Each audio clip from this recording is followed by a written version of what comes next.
Se você tem entre 40 e 50 anos de idade e gosta de carros, eu afirmo que há uma chance enorme desse carro aqui ter sido pôster no seu quarto na sua infância. Bom, pelo menos até antes da puberdade bater, né?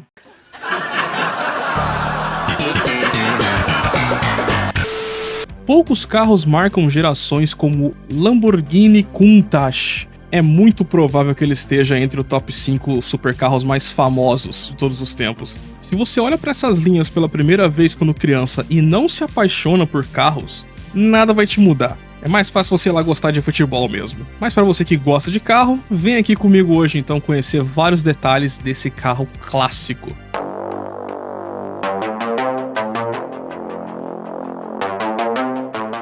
Countach. Do jeito que tá escrito na tela aí, ó, essa é a pronúncia desse nome. E aqui já tem uma interrupção do Kelvin da edição de vídeo, porque acho que eu também pronunciei errado ao longo desse vídeo. Countach. Ou você tem a pronúncia do Valentino Balboni, o nome mais importante do Lamborghini, um dos. Countach. Countach. Ele fala Countach, mas eu aprendi Countach. E o motivo vocês já vão ver já, então deixa a história seguir primeiro. Marcelo Gandini, o designer do projeto, em entrevista em 2018 explicou a origem do nome para o carro. Um dos funcionários da equipe tinha 2 metros de altura, era um cara meio estranhão. Ele era nascido e criado na região de Piemonte, no noroeste da Itália. Gandini disse que esse rapaz praticamente não falava italiano, e sim a língua piemontesa, um dialeto local de onde esse rapaz nasceu. Gandini descreveu essa língua como uma mistura estranha entre francês e italiano. Sempre que esse rapaz ficava espantado ao ver alguma coisa, ele gritava Countach, que no nosso maravilhoso português seria algo como minha nossa, ou do jeito que eu falaria seria um puta que pariu. Nas longas noites de horas extras mal pagas, aquelas que ninguém menciona quando vai contar uma história, Gandini menciona que eles tinham que usar o humor para poder amenizar aquela rotina dura. Paolo Stanzani era o líder do projeto LP-112, aquele que era para ser o sucessor do gigantesco Miura. Gandini cuidava do design, Bob Wallace novamente trabalhava fora da sua função projetando partes do carro, apesar de ser oficialmente o piloto de testes. E em uma dessas tais noites duras de trabalho, Gandini ouviu o jovem falando Countach, deve que pisou em alguma coisa lá, ou viu alguma barata. Então Gandini numa zoeira olhou pro Bob e falou: Ei Bob, se a gente chamar esse LP-112 de Lamborghini puta que pariu, vamos chamar esse carro de Countach, vai ficar engraçado. Ok, não foi exatamente assim o diálogo, né, mas vocês entenderam. Começou com uma piada no chão de oficina e acabou se tornando um dos nomes de carros mais icônicos de todos os tempos. E é um dos poucos Lamborghinis que não tem nome de touro. No início do projeto, os objetivos eram bem claros. Fazer um novo Miura, mas que fosse ainda mais impactante visualmente, que tivesse mais performance, mais aerodinâmica e que sentasse na cara da Ferrari Daytona. Então o primeiro protótipo concluído foi o LP500. No Salão do Automóvel de Genebra de 1971, ele foi mostrado ao público pela primeira vez e eu aposto que a reação de todos foram puta que pariu. Se nós ficamos impactados com as portas da Koenigsegg, imagina o choque das pessoas vendo essa porta do tipo tesoura 50 anos atrás. O design do carro foi extremamente impactante, especialmente aquela caixa de roda traseira, um formato totalmente fora da caixa, entre aspas, desculpa pelo trocadilho horrível. Mas antes que eu comece a entrar numa espiral aqui de 8 minutos sobre design automotivo,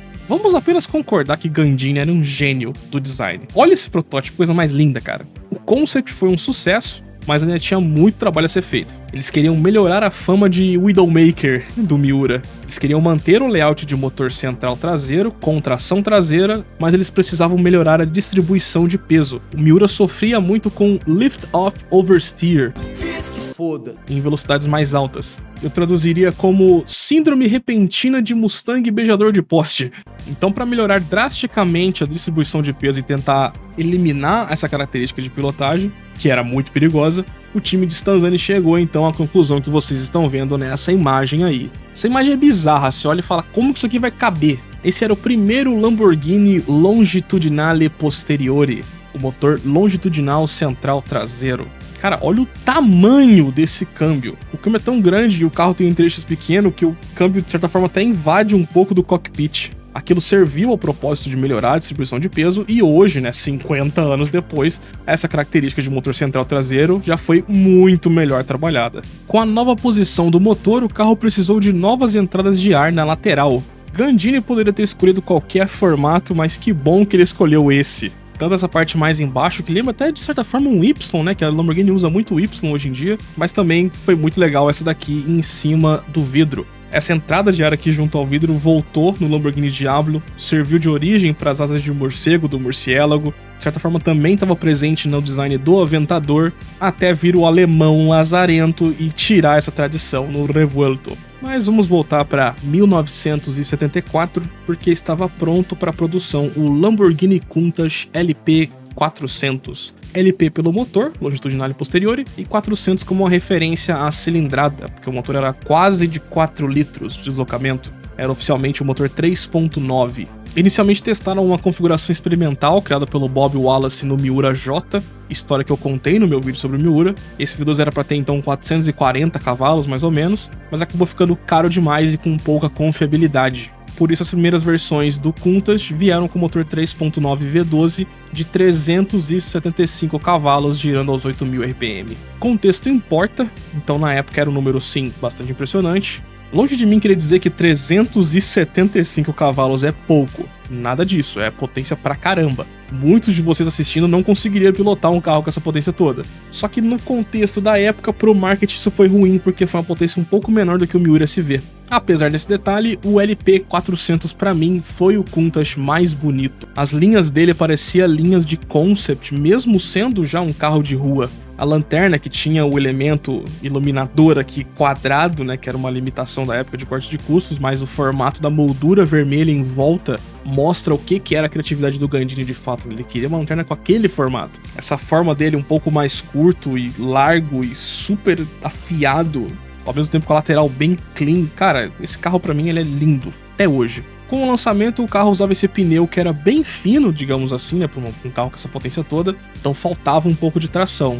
Mas esse problema a gente vai ver daqui a pouco que ele foi de fato resolvido. Só que sei lá, cara, esse pneu mais fino, com essa roda aro 14 apenas, esse design minimalista e um fucking V12 berrando, mesmo que não tenha tanta tração assim, eu acho que o LP400 tem o seu charme, um baita charme. Com essa carroceria mais minimalista e com esse pneu mais fino, o Countach LP400 foi o Countach com o menor coeficiente aerodinâmico de todos. A proporção de carroceria era alguns centímetros mais larga do que o Miura e também alguns centímetros mais curta. Isso somado ao fato de que o câmbio invade o cockpit, e com a altura que era extremamente baixa, isso faz dele um carro que digamos que é terrível de ergonomia para quem tem mais do que 1,80 de altura. O carro tem um vidro traseiro super fino, mas que teoricamente seria possível de dar ré olhando só pelos espelhos. Mas aqueles motoristas mais habilidosos, digamos assim, simplesmente abriam a porta-tesoura, sentavam na soleira da porta, iam com uma mão segurando, outra mão no volante e ia só soltando o pedal da embreagem,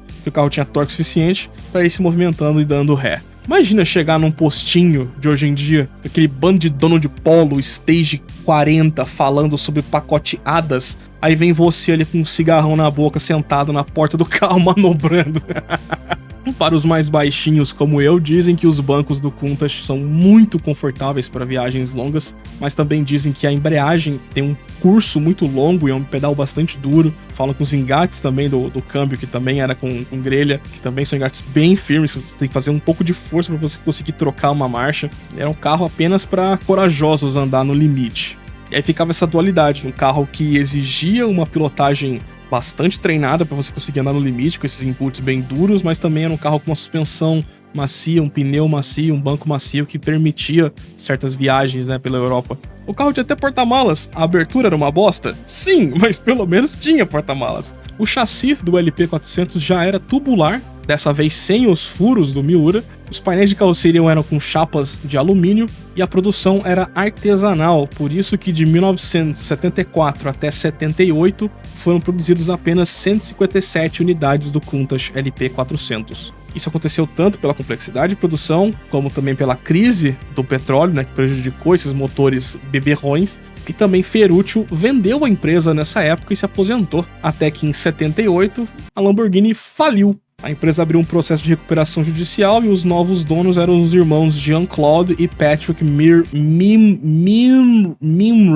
Eu tenho uma dificuldade enorme de falar esse sobrenome. Com a nova gestão, aí nasceu o LP400S, a segunda versão do Countach. O motor continuava o V12 3.9 litros naturalmente aspirado, porém, por conta de legislações, precisou ser capado para os 350 cavalos. Fora isso, houveram também outras duas mudanças drásticas. O carro agora tinha pneus Pirelli de alta performance, super modernos e inovadores para aquele momento, o que significaria mais tração, que é bom. Os pneus antigos eram 215 aro 14 na traseira e aumentaram para os Pirelli P7, que era 345 R15 na traseira. Pneu muito mais largo, drasticamente mais largo. Porém, os velhos insuportáveis que criam as leis que nos controlam praticamente no mundo todo, dizem que as rodas dos carros têm que estar dentro das caixas de roda. Com esse pneu muito mais largo, além de feio, as rodas ficariam para fora do carro, que não pode. Então veio a outra mudança drástica no Countach, essa que ficou permanentemente. Os fenders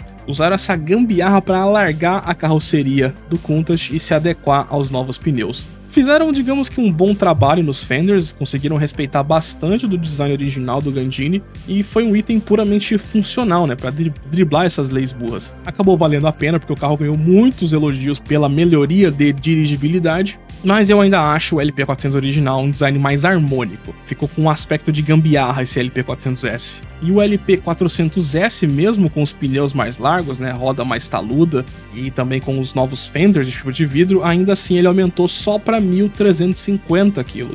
Sua tia engorda mais que isso depois do almoço.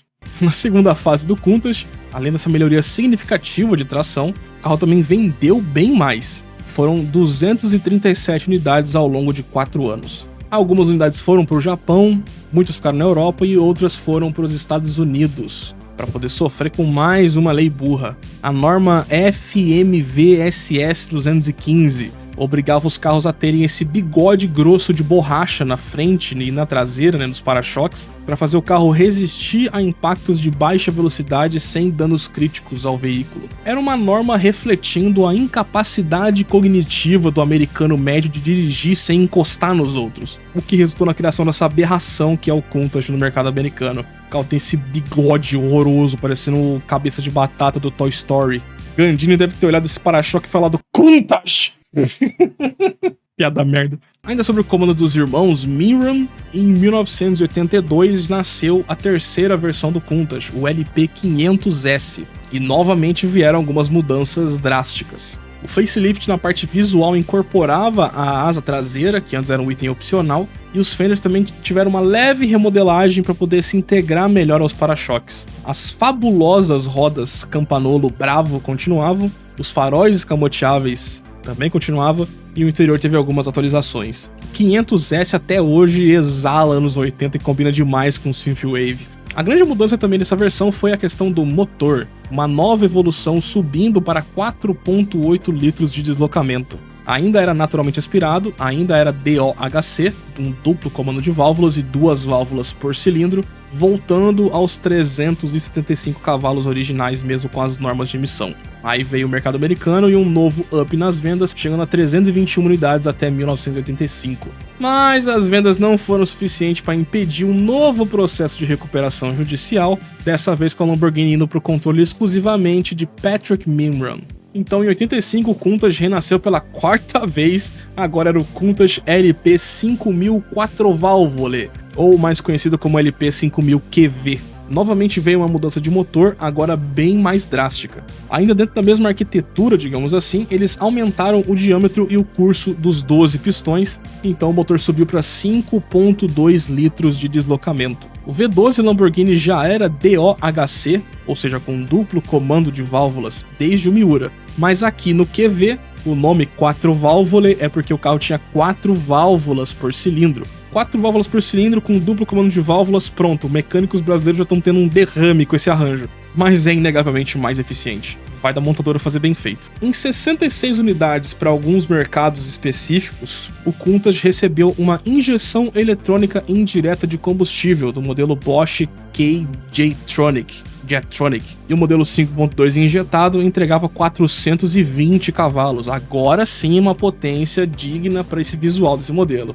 Mas a spec preferida dos clientes e que vendeu muito mais era a versão com 6 carburadores Weber. Os carburadores foram movidos das laterais para a parte de cima do motor para poder ter o melhor controle de temperatura. E com isso a tampa do motor ganhou uma saliência, deixando agora sim impossível ter visibilidade naquele vidrinho que já era ruim. Com as 6 Vebers, 4 válvulas por cilindro e o duplo comando de válvulas no V12 5.2 aspirado, a potência subia para os 455 cavalos aos 7.000 RPM e 50 kg de torque aos 5.100 RPM. Isso quer dizer necessariamente que carburadores são melhores do que injeção eletrônica? Não, mas indica que naquele momento carburadores eram sim melhores, havia uma expertise maior em preparação com carburadores. Hoje, mais de 40 anos depois, as injeções eletrônicas se provaram como muito mais eficiente. O que também não nega o fato de que carros preparados com carburadores têm sim o seu charme, o ronco diferente, tem seu valor também. 610 unidades do Countach QV com as 6 Vebers foram vendidas até 1988. Essa foi a maior rampa nas vendas no menor período de tempo. E reparou como nesses 14 anos de produção até aqui, sempre havia melhorias técnicas, mas sempre as vendas continuavam só subindo. Isso não é muito comum na indústria. E aí que podemos usar um termo moderno e dizer que o Countach foi o primeiro carro a viralizar, né? Mesmo numa era sem redes sociais. O carro virou uma lenda urbana por conta do filme clássico The Cannonball Run, que estreou em 1981. E o mais legal, o filme foi inspirado em fatos reais. E o Countach é, digamos que, a maior estrela desse filme. Cannonball Run serviu de inspiração pro Need for Speed The Run, isso pra não dizer que a Black Box copiou o plot na cara dura, né? Need for Speed, o filme, também bebe um pouco dessa fonte. Então quando você soma o design icônico de Gandini aqui, o motor V12, anos 80, Cannonball Run, você junta tudo isso e aí você entende como que o Countach virou essa lenda, virou esse carro tão clássico assim. E ainda assim, os incompetentes no comando da Lamborghini conseguiram falir de novo. Countach! Em 1987, a Chrysler comprou a Lamborghini, que estava falida de novo, e colocou ninguém menos do que Horácio Pagani para trabalhar numa última e quinta versão do Countach. A versão QV teve um peso maior por conta do motor maior e também já utilizava um pouco de Kevlar para tentar manter o peso baixo. Mas Horácio Pagani, se você viu o meu episódio sobre a criação do Zonda, você sabe que ele é obsessivo com peso baixo e usa fibra de carbono em tudo que é possível. Então ele criou a versão Countach Evoluzione, que usava vários painéis de fibra de carbono. A Lamborghini, já sob o comando da Chrysler, recusou essa ideia. Acho que provavelmente foi a Chrysler que disse não, que barrou essa ideia. Jogaram fora esses planos. Horácio então montou a sua própria empresa para competir e criou a gigantesca Pagani, e a Lamborghini só foi ficar famosa pelo uso de fibra de carbono 20 anos depois com o Sexto Elemento e com o monocoque de fibra de carbono do Aventador, sendo que eles tiveram a chance de ser 20 anos à frente do tempo e jogaram fora. Mas até que isso foi bom no longo prazo, porque talvez sem esse não que o Horácio tomou, ele não criaria a própria Pagani. Agora, conhecendo o histórico de Ferruccio Lamborghini, se ele tivesse no comando naquele momento, ele provavelmente teria aprovado a ideia de Horácio. Aí já entramos no efeito borboleta, não tem como prever, né? Yeah, but I mean, it's always if, right? If my mom had balls, she would be my dad, so yeah. Mas enfim, o ano era 1988 e Horácio Pagani trabalhou no último facelift do Countach, a versão comemorando o 25º aniversário da Lamborghini. Esse que é um dos poucos supercarros a ficarem bonito na cor prata. A versão de 25 anos trazia o mesmo powertrain do Countach QV, porém essa versão foi a mais refinada possível do modelo, e também a mais rápida. Mesmo sem um aumento de potência, ainda assim o carro atingia os 0 a 100 km por hora em 4.7 segundos e a velocidade máxima de 295 km por hora. Era estupidamente rápido para a época. Todas as melhorias da versão foi além de celebrar os 25 anos, mas também foram com foco em confiabilidade, né? Como por exemplo os novos dutos de ar para o motor. Não eram muito bonitos, mas eram funcionais. A produção seguiu até 1990, então mesmo com 4 falências em seu histórico, ainda assim o Countach sobreviveu por 16 anos no mercado. O carro era um clássico que se recusava a morrer. E mesmo durante todo esse tempo, com todas as evoluções, com várias pessoas passando pelo projeto, várias mentes brilhantes melhorando o carro, ainda assim durante todo esse tempo a janela não abriu mais do que 10 centímetros. Eu desisto. Além da versão Evoluzione Prototype do Horácio, houveram também algumas outras versões especiais do Countach. Uma delas foi criada diretamente por um dos engenheiros da Lamborghini, o Gianpaolo Dallara. Ele gerenciou a criação dessa versão especificamente pro dono da equipe Wolf F1 Racing Team nos anos 70. Wolf comprou uma versão LP400 do Countach e pediu para que Gianpaolo colocasse aquela versão daquele motor protótipo lá do Miura J. Então esse Countach aqui tinha 453 cavalos em 1975, potência que só veio pro Countach mais de 10 anos depois. Essa versão tinha os fenders um pouco mais bonitos, um pouco mais arredondados, na minha opinião casou melhor esses fenders aqui, mesmo sendo pretos, né? Não era uma coisa de fender preto moderno tentando inspirar o off-road. Isso aqui realmente foi uma coisa de customização e ficou bacana. Eu gostei do contraste de cores, né? O carro vermelho, o fender preto e a roda prata. Achei que ficou bem charmoso essa versão. Conhecido como Walter Wolf Countach, essa versão era supostamente capaz de chegar aos 315 km/h, o que eu duvido um pouco. Um outro cliente suíço chamado Max Bobner encomendou uma versão biturbo do Countach nos anos 80. O carro foi batizado de Countach Turbo S, mas não era um Porsche, tá? Calma aí. Foram 2 unidades construídas do protótipo, usando de base um LP500S. Foram os únicos Countach a pesar mais do que 1.500 kg e foram também os únicos Countach sobrealimentados. Com os 2 turbocompressores, o motor entregava cerca de 750 cavalos e absurdos estúpidos para épocas 87 kg de torque. O 0 a 100 era de 3.7 segundos e a velocidade máxima de 335 km/h, rodando com 1.5 bar de pressão. Mas a maior parte dos testes por segurança foram feitos com 0.7 bar de pressão. E esse carro também antecipou a loucura que viraria dos milionários turbinando Lamborghinis. Era um carro à frente do tempo em vários aspectos.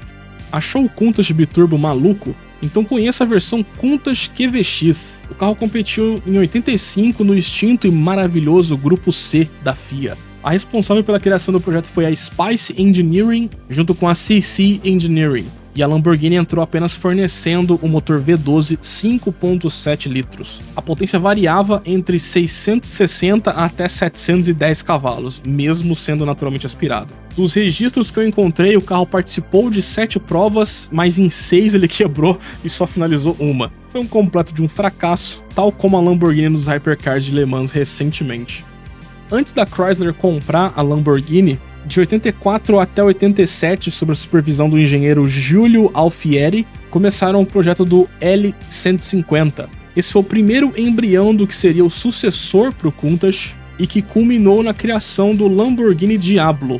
Mas essa história eu vou contar num próximo episódio. Se inscreve no canal para não perder, que logo logo sai.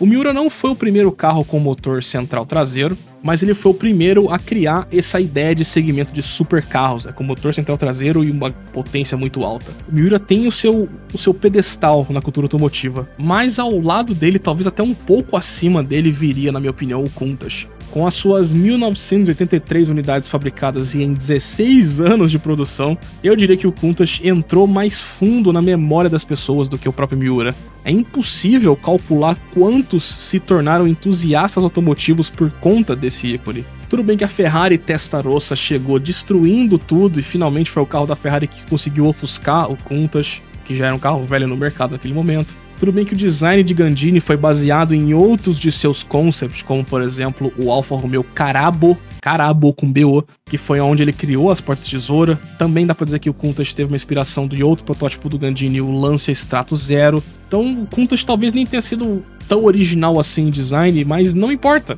Nada disso diminui o impacto do Countach nos livros de história da cultura automotiva. É possível que nenhum outro carro gerou tanto pôster que nem o Countach. É impossível medir o impacto desse carro na indústria, cara. É bizarro. E eu admito que eu ainda não sou um piloto tão excepcional assim. Se eu fosse pilotar esse carro, em vez de fazer um Cannonball Run, o mais provável é que eu termine como o Lobo de Wall Street. E eu morreria feliz.